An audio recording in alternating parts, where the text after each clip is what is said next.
nyagasa icyamamare cyubahwe nyamuneka mbega urwego mana we mbega icyerekezo aracyari Julia giti w'Imana kimizi mirefu w'i Rwanda kizigenza w'iyinjyana ni wa muhungu abanyarwanda ushoboye ndetse unashobotse aracyari munyakazi wakamejeje aya basi hamwe na Dirani Kabaka.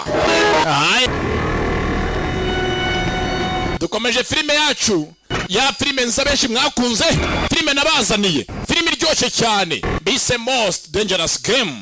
Turagushimiye giti kuduha filime nziza zakunzwe n'amahanga uri umusobanuzi w'umwana mwiza utiyemera kandi utanirata giti w'Imana ukomeze wubahwe.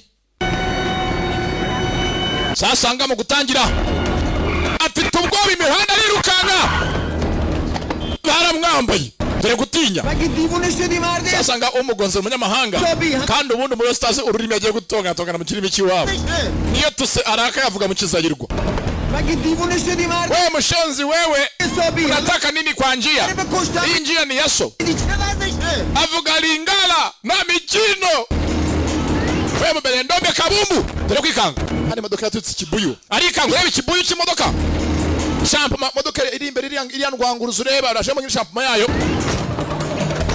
arirukanga afite shaho ubwoba niba utsanga ari umucungira kuri tere utanga raporo kwa boss tuse aya karacyatangira yagiye rukanga imihanda dore ubwoba dore wasi dore ubwoba nyagasani. Sasa bivuze ngo ahantu hari abantu benshi hamfasha yapfuye kuhaza afite ubwoba nta muntu yizeye ameze nka Sadati ameze nkande Sadati yubahwe. Bakise Most Dangerous Game umukino w'indyankurye ibogare y'Imana ivayo yahagaze mu bandamera nkanjye mbese giti kimizi mirefu magaze mu basobanuzi undi kuba uri umusobanuzi mwagwa unyenze ufite akantu ka wenyine k'umwihariko nge nindeshyo n'ikirenge kabaka n'uruvi yanga na matwi noneho we ninuza ninyi nuko amazuru yubahwe. Sasa jangaha hano unyeze yuhicaye bagutunganya inkweto mwana wa uje kere ngo noze surprise zawe zinuka nareka nicara hangaha umva mwana wa ntaganga barahuba haro uruhukira uje kwiseta y'umuntu avunikiraho yaje kwa Muzee Sinta Muzee Elia n'umurakare abona kujye sanseri ava kwa Elia Sinta yewe vano soko tishuye yagiye atyo afite ubwoba afite wasi amasaha maradapfuye niyo mafaranga hembwa hari uwinjiye hinjiye Kanyesuku mirafa sisinyo w'Imana do imfura ya Sadati aratuza ngo ku kijigo cye ikijigo ngo ni ijimbiri niko kefa yambwiye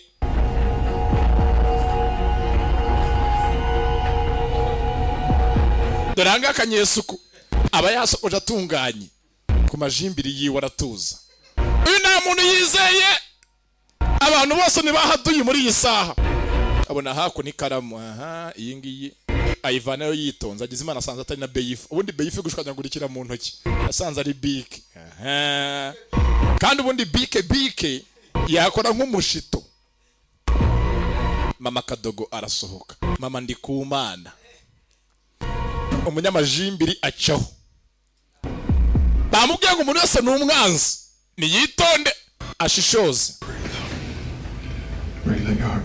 humeka tuza ntacyo uri bube agira icyizere ko ntacyo ari bube.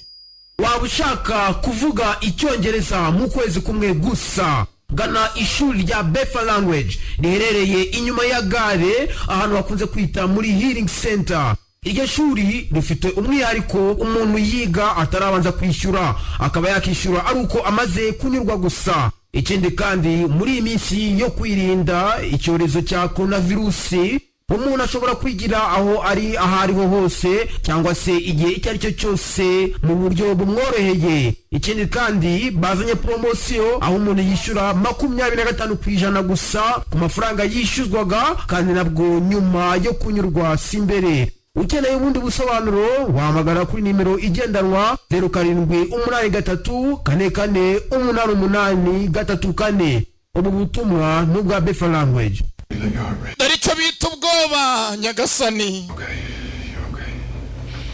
Umanga yishyiramo akanyabugabo, humura nta kibazo, okay, breathe, ntacyo uzaba, sohokayo. Ni bogara reka afite ubwoba. Ibazo kuburikije yankange ugira ubwoba. Ibazo umuntu nka Jarike mubi cyane gusanga kubitwa n'umuntu nka Patino. Kandi byanashoboka. Ubundi biriya bitaye ntabwo bize kwirwanirira. Kumbe sisinyo Mirafa avanayo. Haya karabaye mama we, ngabo aramukurikira. Numwicanyi. Niba abicanyi bamubwembere hose.